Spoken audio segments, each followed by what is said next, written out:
कि इग्रेस और जिन्होंने मिलके मतलब सारे के सारे शैडो सोल्जर्स ने मिलके इन सारे आइस बेयर्स की वॉट लगा दी थी।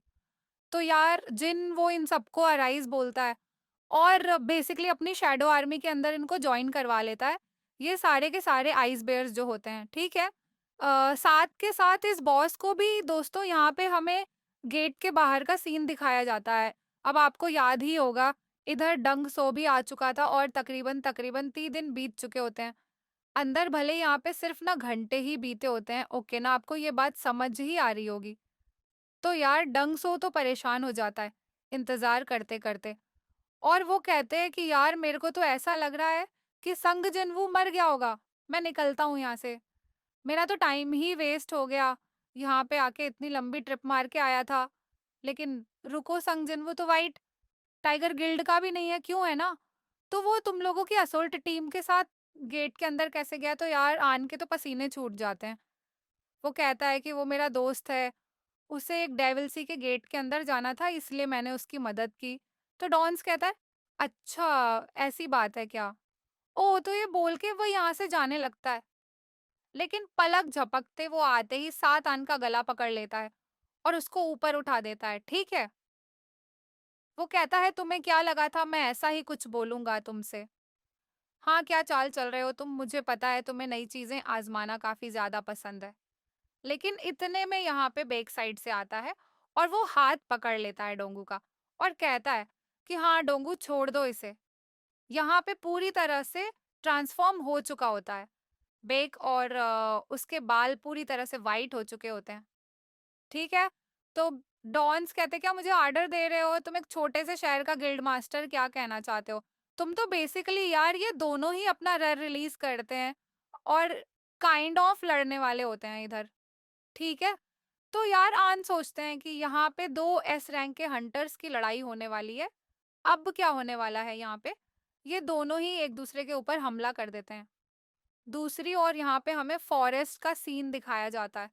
अब यार आपको याद होगा किम चोल अकेला बचा था, वो यहाँ से भाग गया था। तो इधर वो जब फॉरेस्ट से बाहर निकलता है, तो वो देखता है कि इधर काफ़ी सारे आइस बेयर्स मरे हुए होते हैं। अब वो सोचता है कि यार तभी उसको इतनी देर से कोई आइस बेयर नहीं दिखा था। लेकिन ऐसा कैसे हो सकता है? क्या उन ई रैंक के अंडर ने इनको मारा है? ऐसा हो ही नहीं सकता। भाई ये ज़रूर एक व्हाइट डीम है, तो भाई वो डर के यहाँ से भाग जाता है। हमें यहाँ पे बाहर का सीन दिखाया जाता है और बीच में इधर जिनचल आ चुका होता है भाई और उसने अपने दोनों हाथों से इन दोनों के अटैक्स को रोक लिया होता है। भाई कितनी कमाल की पावर है इसकी। बट वो बोलता है कि यार ऐसी कोई बात नहीं है। अगर तुम अपने एनर्जी को होल्ड नहीं करते तो मेरे दोनों हाथ टूट चुके होते हैं। अभी इस समय मुझे नहीं पता कि तुम्हारा शक किसके ऊपर है, लेकिन 2 महीने पहले मैंने मिस्टर संग जिन्वू की पावर को फिर से मेजर किया था और हाँ, मैं तुम्हें यकीन दिला सकता हूँ कि वो ई रैंक का ही हंटर है। जहाँ तक बात है होंग डोंग सुक की, तो उसको मैजिक बीस्ट ने मारा था। तो डोंग सुक कहता है, ऐसा है, तो हो सकता है कि मिस्टर यू ने उसको मारा हो। क्यों है ना?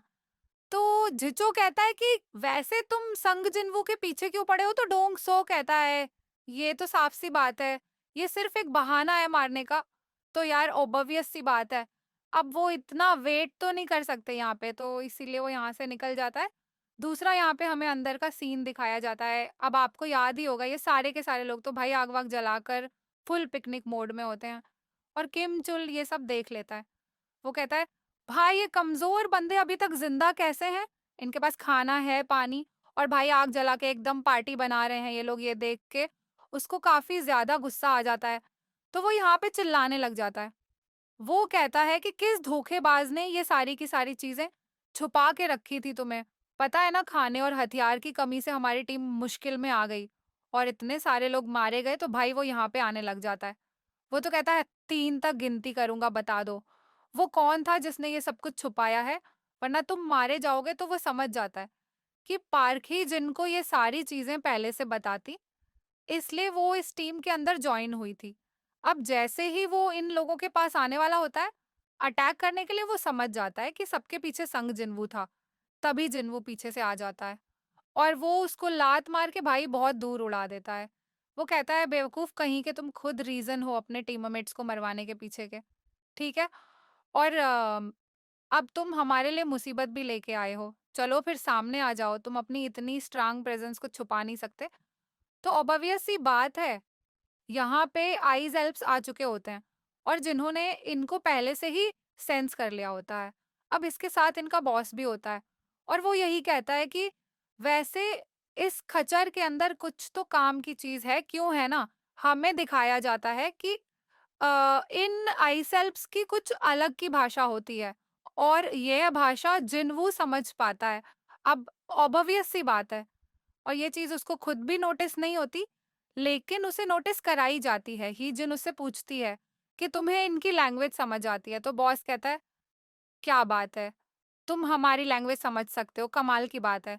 तो पहले तो जिन वो कन्फ्यूज़ हो जाता है, लेकिन उसे समझ आ जाता है कि सिस्टम की वजह से वो ये लैंग्वेज समझ पा रहा है। अब ऑब्वियस सी बात है, यहाँ पे बॉस बताता है कि ये बंदा था, इसने तुम्हें पहले देखा था, उसने बताया था कि ह्यूमन्स के बीच में एक एक्सपर्ट शामिल है, तो ये तुम्हारे साथ कॉम्पिटिशन करना चाहता था, लेकिन पलक झपकते यहाँ पे जिन वो उसकी गर्दन का काट देता है, तो भाई कॉम्पिटिशन खत्म। इसे देख के यहाँ पे काफ़ी ज़्यादा सरप्राइज़ हो जाता है। ये बॉस और आते साथ यहाँ पे जिन्हों जब उसके ऊपर अटैक करता है, तो ये बॉस उसका अटैक आसानी से रोक लेता है। और भाई वो ये कहता है कि वैसे साफ-साफ दिखाई दे रहा है कि तुम कोई इंसान तो नहीं हो, तो तुम इन इंसानों के साथ क्यों घूम रहे हो? तो जिन वो कहता है क्या बोल रहे हो ये? तुम तो ये बॉस बताता है कि देखो, हमारे मन में एक आवाज़ आती है इंसानों को मारने की। और तुम्हें देख के हमारे मन में कोई भी आवाज़ नहीं आ रही, ठीक है? तो एक डील कर लेते हैं। जनऊ सोचता है कि यार ये बोल क्या रहा है? ऐसा एक आवाज़ कहीं ऐसा इसीलिए तो नहीं है क्योंकि मैं एक प्लेयर बन चुका हूँ। तो बॉस कहते हैं, देखो हमारे लड़ने की कोई ज़रूरत नहीं है, ठीक है ना? तो मैं यही कहना चाहता हूँ कि ये जो तुम्हारे पीछे इंसान खड़े हैं वो हमें सौंप दो और हम तुम्हारी जान बख्श देंगे। जिन्वो इससे पूछता है कि तुम हो कौन और तुम इंसानों से क्यों लड़ते हो? लेकिन तभी यहाँ पे ग्लिच होता है और ये टाइम फिर से रिपीट होता है और ये बॉस फिर से अपनी बातों को रिपीट करने लग जाता है। अब जिन्वो सोचता है यार ये एकदम से हुआ क्या? तो सिंपली यहाँ पे जिन्वो मना कर देता है इस डील के लिए। तो बॉस कहता है, अच्छा तो तुम हमारे दुश्मन बनना चाहते हो लेकिन तुम्हें दिखाई दे रहा है ना कि तुम हमारी आर्मी के सामने काफ़ी कम पड़ोगे। तो यहाँ पे फाइनली समय आ चुका है कि जिन वो अपने शैडो मोनास की एबिलिटी का इस्तेमाल करे और इधर आइस बेयर्स को वो लेके आ जाता है। इधर काफी खतरनाक लड़ाई होना शुरू हो जाती है। ये सारे के सारे लड़ना शुरू कर देते हैं और ये तीनों इंसान तो यहाँ से भागना शुरू कर देते हैं। कुछ आइस सेल्स उनके ऊपर हमला करने की कोशिश करते हैं, लेकिन जिन वो इन सबकी वाट लगा के रख देता है। अगेन ये सारे के सारे फाइट सीन्स देखने के लिए आप एमपी लगातार खत्म होती जा रही है, क्योंकि ये जो बॉस है ना, ये ऑब्वियस सी बात है, जिन्वू से ज़्यादा ताकतवर है, यहाँ तक कि वो एग्रेस से भी ज़्यादा ताकतवर है। तो समझ आ रहा है ना, मतलब यार ये आइस डीवन का बॉस काफ़ी ज़्यादा खतरनाक है। इसका नाम बारो का होता है और यहाँ पे फाइनली वो जिन्वू से उसका नाम पूछता है। ये दोनों इंट्रोडक्शन अपना दे देते हैं और सीरियसली लड़ना शुरू करते हैं। भाई ये लड़ाई काफ़ी कमाल की होती है। सच बता रहा हूँ, मतलब जिन्वू की टेक्निक्स, उसका स्टाइल, उसके फाइटिंग स्किल्स सब के सब कमाल के होते हैं। फारुका को भी यहाँ पे काफ़ी ज़्यादा मज़ा आने लग जाता है। तभी यहाँ पे मेजर्स काफ़ी बड़ा का गोला फेंक के मारते हैं बारूका के ऊपर। तभी इधर किम चुल को होश आता है। वो कहता है, यार लास्ट आवाज़ जो मुझे सुनाई दी थी, वो जिन्वू की थी। तो वो समझ जाता है कि भाई जिन्वू ने उसके ऊपर अटैक किया था, तो वो गुस्सा हो जाता है। भाई तलवार वगैरह उठा लेता है और आगे बढ़ने लग जाता है। जिन्वू के ऊपर हमला करने के लिए तो इधर बारूका बढ़ने लग जाता है। जिन्वू की तरफ पीछे से यहाँ पे किम चलाने लग जाता है। जैसे ही ये दोनों जिन्वू के पास पहुँचने वाले होते हैं, तभी यहाँ पे भाई चारों तरफ बर्फ हो जाती है और एक अलग ही सोल्जर निकल के आता है। अब हमें छोटा-सा आर कैप दिखाया जाता है। ऑब्वियस सी बात है, यहाँ पे जिन्वू को पहले से पता था कि किम चोल उसके ऊपर हमला करने के लिए आएगा। तो एक यहाँ पे आता है और ये छलावा बना देता है। यानी कि चारों तरफ बर्फ को उड़ा देता है और आते साथ ही यहाँ पे वो किम चुल के ऊपर जब अटैक होता है, तो वो समझ जाता है कि भाई जिन वॉक उसके बारे में पता था कि वो उसके ऊपर आके अटैक करेगा। उसके मत साथ ही यहाँ पे वो उसको अराइज बोलता है, जिसके बाद वो उसको अपनी शैडो आर्मी में ऐड कर लेता है। अब आपको पता ही होगा, वो एक ए रैंक का हंटर था और एक डीम बनने के बाद यानी कि वो शैडो आर्मी में आने के बाद और भी ज़्यादा ताकतवर हो जाता है। और आते साथ ही यहाँ पे वो हमला करता है बारूका के ऊपर। बारूका खुद देख के शॉक हो जाता है और ऑब्वियस सी बात है, यहाँ पे जो ऑरा होता है किम चुल का वो काफ़ी ज़्यादा खतरनाक होता है। अब यार किमचुल का नाम जिन्वो आयरन रखता है, ठीक है? अब आयरन वर्सेस बारो का यहाँ पे होना शुरू हो जाता है, क्योंकि बारो का सच में काफ़ी कमाल का है और उसको काफ़ी अच्छा खासा कंपटीशन दे रहा होता है आयरन, ठीक है? लेकिन वो स्पीड में बहुत ज़्यादा स्लो होता है। अब यार ये लोग तो यहाँ पे छुप के खड़े होते हैं। सॉन्ग पूछती है कि असली हंटर लड़ाई ऐसी होती है क्या? तो हिजन कहती है सच बताओ तो ये चीज़ तो मैं खुद पहली बार देख रही हूँ। इतनी खतरनाक लड़ाई तो। यार बारूका कहता है कि ये बंदा अकेले मेरे को नहीं हरा पाएगा, तो तुम और वो नाइट तुम भी आ जाओ ना, हमला करो मेरे ऊपर। तो ये तीनों के तीनों यहाँ पे बारूका के पर हमला करना शुरू कर देते हो। तो तुम समझ ही सकते हो भाई बारूका अकेले ही इन तीनों को निपटा रहा होता है और भाई ओवर पावर तो कर देते हैं। ये लोग थोड़े टाइम बाद मतलब जिन वो आके अटैक कर देता है इधर बारूका के ऊपर, लेकिन बारूका के वाइटल ऑन अर्गन्स फिर भी बच जाते हैं। तो बारूका कहता है कि तुम मेरे को अंडर एस्टिमेट कर रहे हो, क्यों है ना? जब वो कहते हैं देखो ऐसी बात नहीं है, तुम हो बहुत ज़्यादा ताकतवर लेकिन तुम्हारे सोल्जर्स नहीं है। तो यहाँ पे हमें दिखाया जाता है कि बारूका की आर्मी के बंदे मर चुके होते हैं।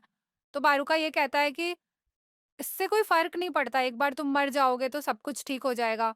तो यहाँ पे वो अपना वेपन फेंक के मारते हैं, बारूका उसे डॉज कर देता है।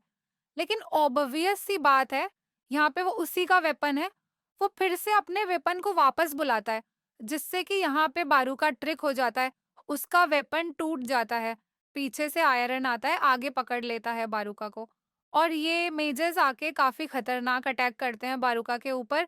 अब यार बारूका की हालत बहुत बुरी हो चुकी होती है, इधर जिन वो आके उसके ऊपर अटैक करता है और वो कहता है कि देखो, अब तुम्हारा खेल खत्म हो चुका है। आज साथी आयरन इसके ऊपर भाई बहुत खतरनाक अटैक्स करता है, ठीक है?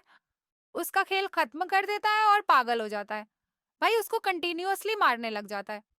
जिन वो कहता है था बस यार बहुत हो गया। कितना करोगे? मुझे तो चिंता हो रही है तुम्हारे फ्यूचर के लिए। तो आयरन देखते हैं इग्रेस को तो भाई इग्रेस तो उसको इग्नोर करके चला जाता है। लेकिन ये मेजस यहाँ पे उसके साथ काफ़ी खुशी बना रहे होते हैं। अब यार ये खेल यहाँ पे खत्म हो चुका होता है, गेट अपीयर हो जाता है इनके बाहर निकलने के लिए और ये सब के सब काफ़ी ज़्यादा खुश होते हैं। जाने से पहले यहाँ पे वो बारूका को देखता है। अब आप समझ ही सकते हो, वो बारूका के साथ क्या करेगा, ठीक है? हमें बाहर का सीन दिखाया जाता है गेट के और तकरीबन 1 हफ्ता बीत चुका होता है अंदर, लेकिन फिर भी ये लोग यहाँ पे खड़े होके इंतज़ार कर रहे होते हैं। अब यार आन कहते हैं कि हम यहाँ पे वेट कर लेंगे, सर आप जाइए। तो बेक कहते हैं कि नहीं मैं ऐसे नहीं जा सकता, तुम्हें पता ही है मेरे सोल्जर्स अंदर हैं, मैं उनको अकेले नहीं छोड़ूंगा। तभी यहाँ पे ये गेट फिर से ट्रांसफॉर्म हो जाता है एक ब्लू गेट में और ये लोग यहाँ से बाहर निकल रहे होते हैं। तो शैडो दिखाई जाती है हमें। अब यार बेक को ऐसा लगता है कि मिस्टर किम आया है मतलब किम चुल, लेकिन ये किम चुल नहीं बल्कि पार्क हेजन और मिस्टर गो होते हैं। अब इसे देख के तो यहाँ पे शॉक हो जाता है। भाई बेक वो सोचता है ऐसा कैसे हो सकता है? पीछे से यहाँ पे 2 ई रैंक के हंटर्स भी आते हैं यानी कि सॉन्ग और जिनवू और इसे देख के तो भाई डर ही जाता है एकदम बेक। वो सोचता है भाई अंदर हुआ क्या यार? मतलब सबसे वीकेस्ट हंटर्स कैसे ज़िंदा बचे हुए हैं और गेट बेटी सब पेर हो गया, चल रहा है। ये तो जिनवू यहाँ से जा रहा होता है तो बेक उसका कंधा पकड़ता है और वो कहता है कि रुको मुझे तुमसे बात करनी है। तो जिन्वू कहता है कि हटो यहाँ से मैं थक चुका हूँ वैसे ही और अपने गिल्ड वालों से पूछो क्या पूछना चाहते हो। तो बेक सोचता है कि यार ये कोई रिक्वेस्ट नहीं थी, ठीक है, ये एक ऑर्डर था। तो यहाँ पे वो भाई ट्रांसफॉर्म होने लग जाता है। वो फिर से जिन्वू के कंधे पे हाथ रखता है। वो कहता है इस इंसिडेंट में हमारे 6 मेंबर्स लापता हैं, ठीक है ना? और मैं इंचार्ज हूँ तो मुझे तुमसे पूछताछ तो करनी ही होगी।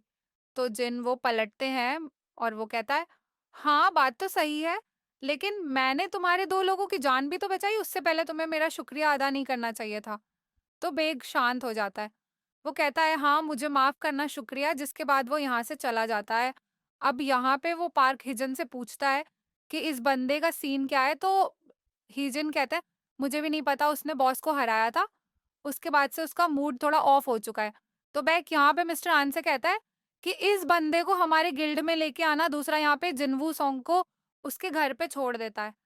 अब भाई सॉन्ग तो इम्प्रेस हो चुके हैं बहुत बुरी तरह से, तो वो उसको उसके नाम से बुलाती है, यानी कि जिन्वू बोलती है उसे और भाई शर्माने भी लग जाती है।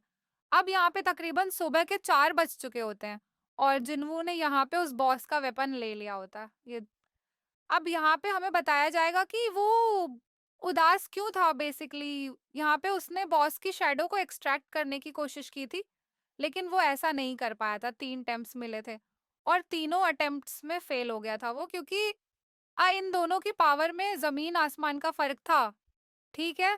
क्योंकि जिन्वू के कंपैरिज़न में वो ज़्यादा ताकतवर था, समझ सकते हो ना? लेकिन ये है कि उसको आयरन मिल गया, क्योंकि आयरन सच में काफ़ी ज़्यादा खतरनाक है, तो ठीक ही है। वैसे वो यहाँ पे मुँह हाथ धो रहा होता है, तभी जिना उससे कहती है कि अगर तुम नहीं आओगे, तो मैं तुम्हारा ब्रेकफ़ास्ट खा जाऊँगी। अगली सुबह यहाँ पे जिन्हो आता है, ओके, जिन्वू को पिकअप करने के लिए। अब वो कहता है कि हमें बीच में से किसी और को भी पिकअप करना है, तो बेसिकली यहाँ पे ये लोग सॉन्ग को उठाते हैं। ओके, अब यार सॉन्ग तो यहाँ पे बोलती है, एक्साइटेड होती है काफ़ी। जिन्वू से मिलके जिन्वू कहता है कि तुम ठीक से सोई ना जब मैंने तुम्हें छोड़ा था? हाँ, वैसे सुबह ही हो गई थी उस टाइम, तो हो सकता है तुम्हारी नींद पूरी ना हुई हो। तो ये दोनों ये जब बातें कर रहे होते हैं, तो जिन्हो को ऐसा लगता है इन दोनों ने रात साथ में बिताई है, लेकिन ऐसा कुछ नहीं होता। वो कहता है कि हे बॉस, आपको पता है ना मिस हान अंडर एज है। तो जिन हो कहता हाँ, तो क्या हुआ? तो भाई जिन हो तो कुछ और ही सोच बैठा हो। तो वो कहता है नहीं नहीं कुछ नहीं, चलो चलते हैं यहाँ से। तो ये लोग यहाँ से निकल जाते हैं और ये एपिसोड यहीं पे खत्म होता है।